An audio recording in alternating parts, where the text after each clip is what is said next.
200 years passed. The galaxy forgot about humanity.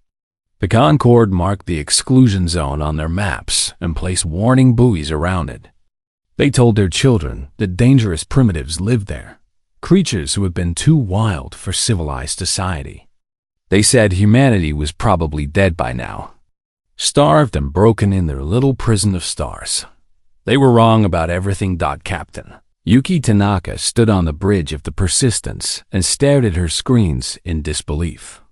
Her ship had been exploring the far edge of human space for 3 years, pushing into regions that the Concorde had marked as impassable. A deadly nebula filled with radiation and gravity storms blocked the way. The elder races had looked at it thousands of years ago and decided it was not worth the trouble. Humans looked at the same nebula and saw a challenge. "Captain," her navigator said, "you need to see this."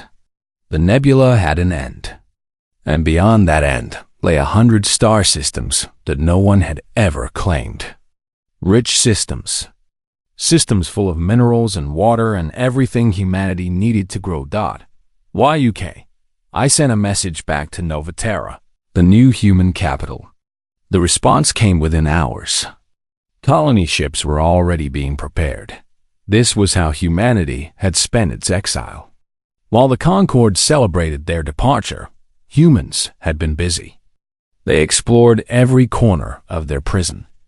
They found every hidden treasure. They built things that should have been impossible. On Mars, Dr. Marcus Webb finally cracked a puzzle that had bothered him for decades. The Valorith lived for thousands of years. Humans lived for maybe 100, even with the best medicine. The Concorde had always refused to share the secret of long life with younger races. Marcus did not need their permission. He figured it out himself. The treatment was not perfect. It could not make humans immortal, but it could triple their lifespan, and it worked on the first try. Marcus was 90 years old when he finished his research. He lived to see his 200th birthday, and he spent every day of those extra years teaching others what he knew. His granddaughter, Captain Sarah Webb, commanded the first human warship to use the new faster-than-light drive. The Concorde used a network of gates to travel between stars. Whoever controlled the gates controlled travel. Humans had never liked depending on gates. Sarah's ship did not need gates. It bent space itself, jumping from star to star without asking anyone's permission. The first test jump took her halfway across the exclusion zone in seconds. "Wow," she said to her crew, "I guess we're not trapped anymore." But humanity did not leave. Not yet. They were not ready. The elder races thought they were the only ones who had been hurt by human expulsion. They were wrong about that too. When humanity left, they had made friends. Small species. Weak species. Races that the Concorde had conquered or ignored or forgotten. The insectoid Keth had been slaves for 10,000 years. Human traders had treated them like equals. When humanity was expelled, the Keth remembered. The Wanderer clans had no home world.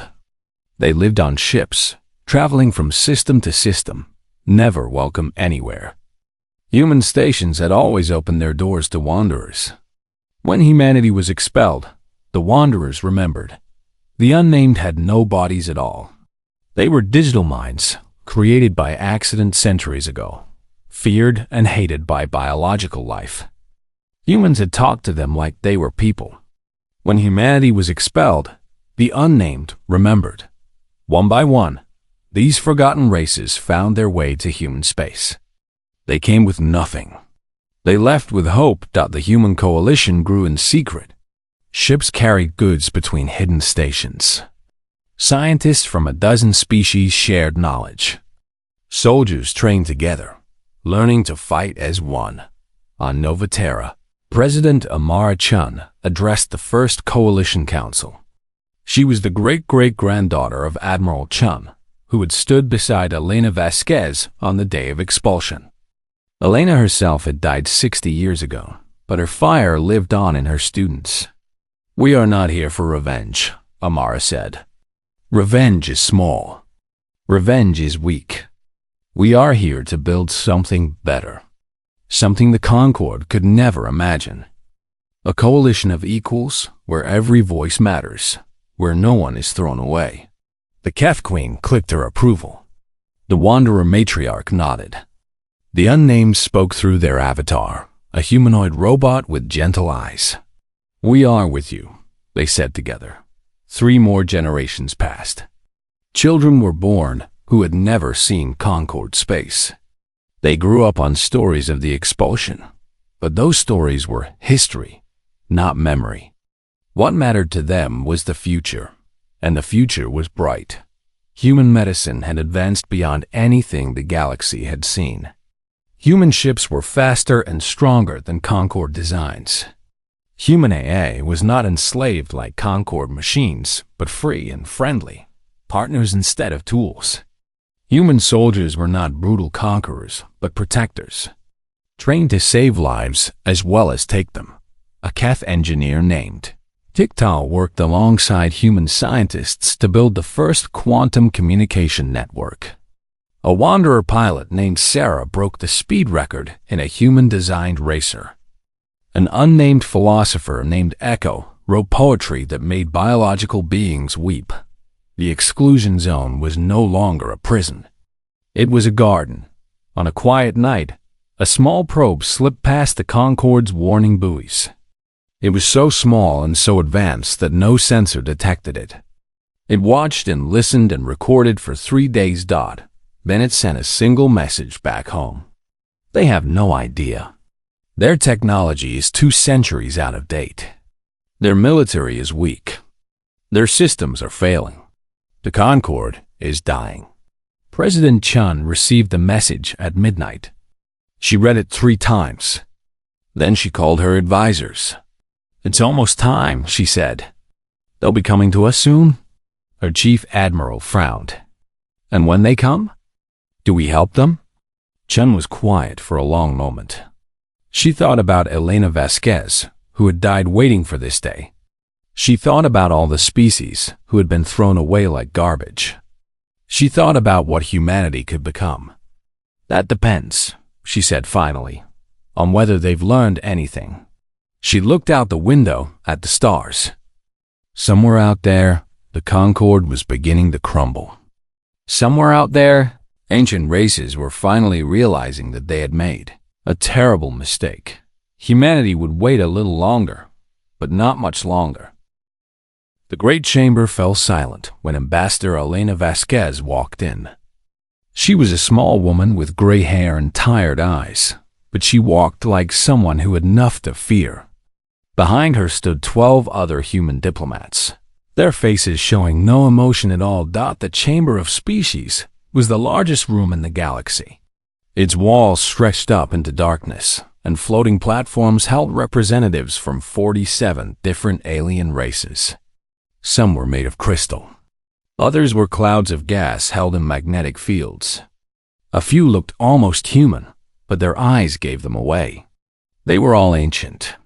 They were all powerful. And today, they had come to judge humanity. High Arbiter Keth Valen floated down from the highest platform. The Veloroth was a being of living sapphire, its body catching light and throwing rainbows across the chamber. When it spoke, the sound came from everywhere at once. "Humanity stands accused," the Arbiter said. "You have violated the sacred laws of progression. You have bred beyond your assigned limits. You have created technologies without permission from the Council of Elders. You have asked questions that were not yours to ask." Elena listened. She did not argue. There was no point. The charges went on for 3 hours. Humanity had done too much, too fast. They had arrived in galactic society only 800 years ago, but they had already changed everything. They had improved the medical systems that kept the elder races alive. They had built better ships, better computers, better weapons. They had looked at problems that had existed for 10,000 years and solved them in a decade. The elder races did not like this. They had rules. Every species was supposed to develop slowly, following paths that had been laid out long before humans existed. Humanity had ignored these paths. Humanity had run where others walked. The punishment, the Arbiter announced, is expulsion. All humans will leave Concord space within 90 cycles. Your colonies will be redistributed. Your patents will be seized for the common good. You will return to your home system and remain there, forever. The chamber erupted in sounds of approval. Crystals sang. Gases swirled. Ancient beings nodded with satisfaction. Elena waited for silence. Then she spoke. You will regret this. Her voice was quiet, but it carried. The translator system sent her words to every ear and mind in the chamber. She did not shout. She did not cry. She simply stated a fact. The Arbiter made a sound that might have been laughter. Humanity has always been arrogant. This is precisely why you must go. Elena smiled. It was not a happy smile. We will leave. We will take nothing that is not ours. But we will take everything that is. She turned and walked out. The other humans followed. Over the next 90 cycles, the galaxy watched humanity pack up and leave. They did it quietly. They did it efficiently. They did not protest or beg or fight, but they took everything. On Station Kareth 7, the life support system suddenly needed new software. The old software had been written by humans. They took it with them when they left. The replacement programs were clumsy and slow. Air recycling dropped by 30%. On the medical world of Gentus, hospitals found that their best diagnostic tools no longer worked. Human doctors had designed those tools. Human engineers had built them. When the humans left, they took the designs and the knowledge with them. Everywhere, it was the same. Ships that had been fast became slow. Machines that had been efficient became wasteful. Systems that had worked perfectly for centuries suddenly revealed that they had been running on human improvements all along. The Concord did not notice at first. They were too busy celebrating. Admiral Chun stood beside Elena on the observation deck of the last human transport. Behind them, 3 million humans sat in silence. Ahead, the stars waited. What happens now? Chun asked. Elena watched the great station grow smaller. She had spent 40 years of her life there, fighting for humanity's place in the galaxy. Now it was over. Now we go home, she said. And we build. Build what? She turned to look at him. Her eyes, which had been tired and sad, now held something else. Something harder. Something patient. Everything, she said. We build everything. We build it better than before. We build it without their permission. We build until they understand what they threw away. Chun nodded slowly. And then? Then we wait. Because one day, Admiral, they are going to come begging for us to come back. She smiled again, that cold and knowing smile. And when that day comes, we are going to remember exactly how they treated us. The transport entered hyperspace. The stars stretched and blurred. Humanity vanished from galactic society. The Concord celebrated for a full year. They gave speeches about purity and tradition. They congratulated themselves on removing a dangerous element from their perfect order. They predicted that humanity would wither and die, trapped in their small corner of space. They were wrong. In the Sol system, on Earth and Mars and Titan and 100 small stations, humanity began to work. They had been thrown out of paradise. They had been told they were not good enough. They had been stripped of everything they had built over 8 centuries, but they still had the most dangerous thing in the universe. They still had each other. They still had human minds and human hearts and human stubbornness. The great project began in silence. No announcements. No declarations. Just work. Scientists who had been forced to follow Concord rules were suddenly free. Engineers who had been forbidden from innovating could now create whatever they imagined. Soldiers who had served under alien commanders began training for wars that might never come. Elena Vasquez watched the first new shipyard rise above Mars. She was old now, but she refused to die. Not yet. Not until she saw the first ship launch. How long? She asked her chief engineer. 20 years for the first prototype, he said. Maybe 50 before we have a real fleet. Too slow, she said. Make it 10. He stared at her. Ambassador, that's impossible. She turned to face him. The fire in her eyes had not dimmed. Impossible is what they called us, she said. Impossible is what we do. Now get to work. The engineer nodded and left. Elena turned back to the window, watching robots and humans work side by side in the void. The galaxy had thrown humanity out. The galaxy had no idea what it had done. Councillor Vreth Akka floated through the corridors of the great station, and everywhere they looked, they saw decay. The lights flickered. They had been flickering for months. The engineers could not figure out why. The life support made strange noises. The air tasted wrong. The water recyclers broke down twice a week. Vreth Akka was old, even by Mycelian standards. They had been alive when humanity was expelled, though they had been too young to vote. They remembered the celebrations. They remembered the speeches about purity and progress. They also remembered a young human engineer who had helped fix their first starship. The human had worked for 3 days without sleep, solving problems that Mycelian engineers had failed to solve for years. When the work was done, the human had simply smiled and moved on to the next broken thing. That engineer was long dead now. And so was the knowledge they had carried. The primary agricultural systems are failing, said Vrethaka's assistant, reading from a report. Kurith 7 has lost 40% of food production. Genthos Medical Center reports that 7 of their 12 critical care units are offline. The military academy at Stop. Vrethaka raised a tendril. I know all of it. They had spent the last year reading reports like this. Every week brought more failures. Every month brought more emergencies. The pattern was always the same. Systems that had worked perfectly for centuries were suddenly breaking down. At first, the Concord blamed bad luck. Then they blamed sabotage. Then they blamed each other. Finally, someone decided to look at the systems themselves. What they found was terrifying. Everything was built on human foundations.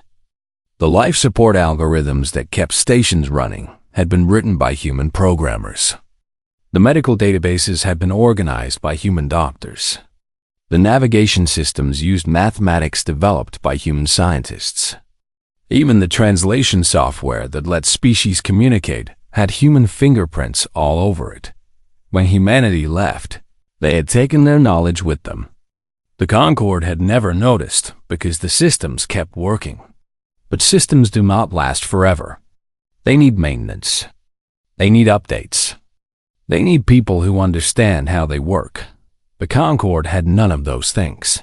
Station. Commander Clicks stood on the observation deck of his agricultural world and watched his crops die. The terraforming machines had stopped working properly 6 months ago. Rain fell at the wrong times. Temperature control failed randomly. The soil was becoming toxic. His people were starving. Clicks had sent message after message to the Concord Council, begging for help. The response was always the same. Adapt, overcome, solve your own problems. He had tried. His engineers were not stupid, but they were working with technology they did not truly understand. Every fix they attempted created new problems. Every solution lasted only days before something else broke. A child tugged at his leg. She was thin and hungry and scared. "Commander," she said, "when will the food come?" Clicks did not have an answer. Far across the galaxy, the Depth Lords received their own terrible news. The ambassador had requested an urgent meeting, and now the entire council floated in their great underwater chamber, listening in horror. The coalition of the cast-off, the ambassador said. That is what they call themselves. The Keth, the Wanderers, the Unnamed, and others. Dozens of species we conquered or ignored or forgot. Impossible, said the High Lord. Those races have no power, no technology. No, they have humans, the ambassador interrupted. Silence filled the water. Our intelligence suggests that humanity did not die in exile. They grew. They allied with every race we ever wronged. They have been building in secret for 2 centuries. The ambassador's voice trembled. They have weapons we cannot identify, ships we cannot match, and they hate us. The High Lord dismissed the warning. The Concord had the greatest military in the galaxy. No coalition of exiles could threaten them. 1 month later, the Kreth hegemony attacked. The Kreth were an aggressive species from the far rim of the galaxy. For centuries, the Concord had kept them at bay with superior technology and fierce warriors. The Kreth had learned to respect Concord power, but the Kreth had also been paying attention. They had seen the Concord grow weak. They had seen systems fail and leaders argue. They had seen an opportunity. The first battle lasted 3 hours. 7 Concord warships faced a Kreth fleet of 20. The Concord should have won easily. Their ships were better. Their weapons were stronger. Their tactics were proven. None of that mattered. The Concord ships used targeting systems designed by humans. Those systems had not been updated in 2 centuries. The Kreth had studied them. They knew exactly how to fool them. The Concord ships used formation patterns developed by human admirals. The Kreth had analyzed those patterns. They knew exactly how to break them. When the battle ended, all 7 Concord ships were drifting wreckage. The Kreth had lost 2. Over the next week, 7 Concord worlds fell. Military bases that had stood for millennia were destroyed in hours. Defensive lines that had never broken crumbled like paper.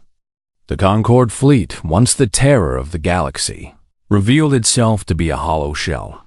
The Valorith High Arbiter called an emergency session of the Chamber of Species. The same chamber where humanity had been expelled 200 years ago. The same floating platforms. The same ancient beings. But the mood was very different now. We are losing, the Arbiter admitted. The words seemed to cause physical pain. Our military cannot stop the Kreth advance. Our systems continue to fail. Our people are dying. Silence answered. Every species in the chamber knew the truth. They had thrown away their greatest asset. They had expelled the one race that could have saved them. There is only one option, the Arbiter continued. We must contact the humans. We must ask them to return. Protests erupted. Outrage filled the chamber. The Valorith had never apologized for anything in their entire history. The idea of begging primitives for help was unthinkable, but the Kreth were burning worlds. And the systems were failing. And the food was running out. One by one, the protests died.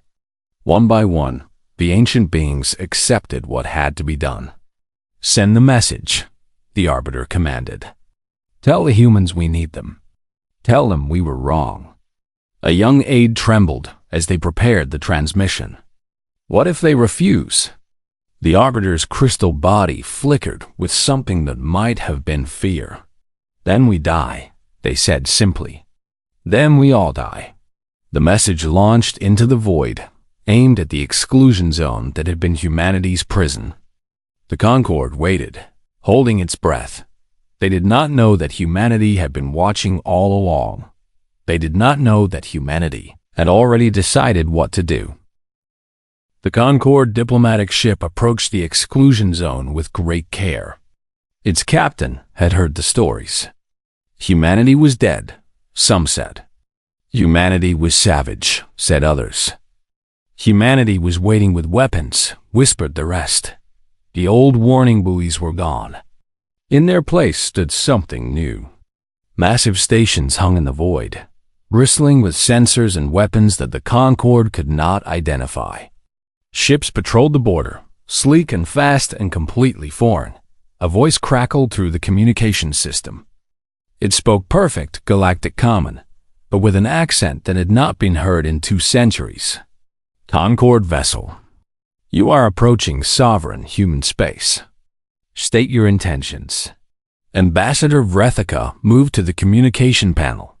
Their tendrils shook slightly. We come in peace. We carry a message from the Galactic Concorde. We wish to speak with your leaders. There was a pause. Then, follow the escort. Do not deviate from the assigned path. Do not attempt to scan our installations. Welcome to the Human Coalition. 2 ships appeared beside them, moving into formation with smooth precision. They were beautiful and terrifying. The Concorde vessel's sensors could not even determine what they were made of. The journey to Nova Terra took 3 days. Every hour brought new shocks. They passed shipyards building vessels, the dwarf Concorde dreadnoughts. They saw stations filled with species that should have been scattered and weak, now working together in harmony. They watched human children playing in zero gravity with Keth young and Wanderer cubs. When they finally reached Nova Terra, Vrethica understood the truth. Humanity had not just survived. Humanity had built a civilization that made the Concorde look like children playing with toys. President Amara Chun met them in a simple room with a round table. She was tall and dark-skinned, with gray at her temples and calm eyes. Around her sat the Coalition Council, Keth queens with glittering wings, Wanderer elders wrapped in ceremonial cloth, an unnamed avatar with a face that somehow seemed kind. Vrethica led the Concorde delegation. They had rehearsed their speech 100 times. Now, facing these people they had wronged, the words felt hollow. The Galactic Concorde requests humanity's assistance, Vrethica began. The Kreth hegemony threatens our worlds. Our systems are failing. Our people are dying. We ask you to return to Concorde space and help us in our time of need. Amara listened. Her face showed nothing. In exchange, Vrethica continued, we offer full restoration of human membership. All patents seized during the expulsion will be returned. Human colonies will be restored. Representatives will receive seats on the High Council. They had finished. They had offered everything the Concorde could offer. Vrethica waited, hoping. Amara was quiet for a long moment. Then she asked a simple question. Why should we save you? Vrethica blinked. I'm sorry? You threw us out. Amara's voice remained calm, but something hard lived beneath the surface. You called us dangerous.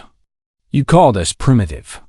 You took our colonies and our work and told us to go die in a corner of space where no one would have to see us.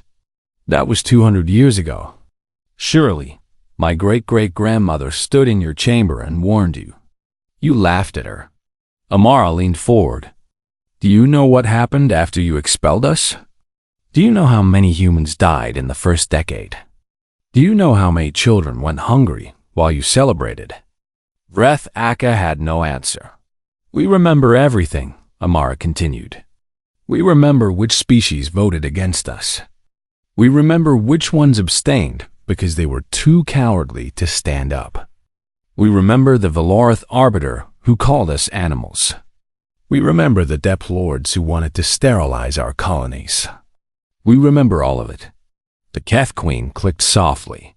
The Wanderer Matriarch nodded. The unnamed avatar watched with ancient patience. Vrethica tried a different approach. Surely you cannot blame the innocent. Millions of Concorde citizens had nothing to do with the expulsion. They are dying now. Children are starving. Will you let them suffer for the sins of their ancestors? Amara closed her eyes. When she opened them, Something had shifted. "No," she said quietly. "We won't." The Concord delegation looked at each other in confusion. 200 years ago, your people tried to destroy us. They failed. They failed because humans do not give up. They failed because we had each other. They failed because we refused to become what they accused us of being. Amara stood and walked to a window that showed the stars. We could have become monsters. We could have spent 2 centuries planning revenge. We could have watched your worlds burn and felt satisfied. She turned back to face them. But that is not who we are. That is not who we choose to be. The Kef Queen spoke, her voice a series of clicks translated by the room's systems. We were slaves. Humans freed us. Not with weapons. With respect. The Wanderer matriarch continued. We had no home.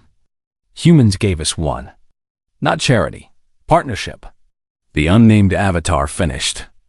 We were feared. Humans saw us as people. Not programs. Souls. Amara returned to the table.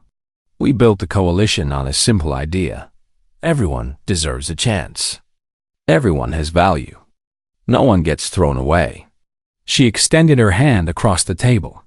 We will not rejoin your concord. Your system is broken. It was built on hierarchy and control, and the idea that some species are better than others. We want no part of it. Vrethika's heart sank. But, Amara continued, we will not let innocent people die. We will send ships. We will send doctors. We will fight the Kreth and fix your systems and save your people. In exchange for what? Vrethika asked carefully. In exchange for change. Amara's eyes were hard as stone. You will release every species you have conquered. You will open your borders to refugees. You will share technology freely instead of hoarding it. You will treat every race as equal, from the oldest to the youngest. The council will never agree. Then the council will fall and something better will rise from its ashes. Amara shrugged. We're not asking permission. We're telling you the price. Pay it or don't. But if you want our help, you will pay. Vrethika looked at the other Concord delegates. They saw no options. The Kreth were burning worlds. The systems were failing. Without humanity, everything would end. We accept, Vrethika said. Amara smiled. It was not a warm smile. It was the smile of someone who had waited 200 years for this moment. Then let's get to work. We have a galaxy to save. She turned to her admiral. Prepare the fleet. Tell them to pack medical supplies as well as weapons. She looked back at Vrethika. We're going to show you how this should have been done from the beginning. The coalition fleet began to move. Ships that had been built in secret emerged from hidden bases. Soldiers who had trained for generations prepared for the war they had always known was coming. But they were not going to fight for revenge. They were going to fight for something better. The human coalition fleet emerged from hyperspace like a sunrise. 300 ships appeared where there had been nothing, their hulls gleaming with technologies the Concord could not name. Behind them came supply vessels and hospital ships and engineering crews ready to rebuild what had been broken. Admiral Yuki Tanaka stood on the bridge of the flagship, Persistence 2, named for the exploration vessel her ancestor had commanded. She was 140 years old, still young by human standards now, and she had been preparing for this moment her entire life. Kreth fleet detected, her tactical officer reported. 40 vessels holding position at the Kareth system. They're between us and the civilian population. Yuki nodded. Open a channel. All frequencies. Static crackled, then cleared. Every ship in the system could hear her voice. This is Admiral Tanaka of the Human Coalition. Kreth hegemony forces, you are ordered to withdraw from Concord space immediately. This is your only warning. Laughter came back across the channel. Humans, the Concord's pets have returned? You were thrown out like garbage 2 centuries ago. Why should we fear you now? Yuki smiled. Because we've had 200 years to get angry. And we're very creative when we're angry. The battle began. Kreth ships were fast and brutal, designed for overwhelming aggression. They swarmed forward, confident in their numbers. Their weapons fired first, filling space with deadly energy. None of it hit. Human ships moved like dancers, sliding between attacks with impossible grace. Their shields absorbed what could not be dodged. Their weapons responded with surgical precision, targeting engines and weapon systems without destroying the ships themselves. In 30 minutes, the Kreth fleet was disabled. Not destroyed, disabled. Every ship drifted helplessly, crews alive but unable to fight. A Concord observer watched in stunned silence. Why didn't you destroy them? Yuki turned to face him. Because killing is easy. Living with killing is hard. We learned that lesson a long time ago. Medical ships moved forward before the battle smoke cleared. Human doctors boarded Kreth vessels and treated wounded enemies alongside wounded allies. Engineers began repairs on Concord infrastructure, while soldiers secured the system. The same scene repeated across 100 battlefields. The Kreth attacked. The coalition responded. And every time, the humans chose mercy over massacre. On the agricultural world where Commander Klix had watched his people starve, human engineers worked around the clock. They did not just repair the terraforming systems. They improved them. They taught local technicians how everything worked. They left behind manuals and training programs and the knowledge to maintain everything without help. A human engineer named David found Klix standing in a field of growing crops. The alien was crying, though he did not have tears in the human sense. His body shook with relief and confusion. Why? Klix asked. Your people were expelled. My people voted for your expulsion. Why would you help us? David knelt beside him. Because someone had to. Because we could. Because holding on to hate is exhausting, and kindness costs nothing. Klix did not understand. Perhaps he never would. But he remembered. The Valorath High Arbiter watched a human doctor save their child. The young crystal being had been dying slowly, its matrix forming wrong in ways that Valorath medicine could not fix. The doctor used techniques developed during humanity's exile, forbidden by Concord law, impossible according to Concord science. The child lived. Why? The Arbiter asked. It was the same question being asked across the galaxy. After everything we did to you, after the expulsion, after the years of silence, why? The doctor packed up her equipment. She was young, barely 30 by human count, but her eyes held an old wisdom. My grandmother was born in exile, she said. She grew up on stories of the Concord, stories of cruelty and injustice. She had every right to hate you, but she also taught me something else. She said that revenge was a poison you drink hoping your enemy will die. She said that the best revenge was becoming something better than those who hurt you. The doctor smiled gently. So that's what we did. We became better. Not perfect. Not saints. Just better. And now we're here, helping people who hurt us, because that's who we chose to be. The Arbiter was silent for a long time. Finally, they bowed their crystalline head. I was there, they admitted, when your ambassador was expelled. I was young, but I watched. I said nothing. I am sorry. The doctor nodded. I know, and I forgive you. Not because you deserve it, but because I deserve to be free of carrying that anger. The war ended not with a final battle, but with a quiet surrender. The Kreth, faced with an enemy they could not defeat and would not hate them in return, chose peace. Terms were negotiated. Borders were drawn. The killing stopped. The Concord offered humanity everything.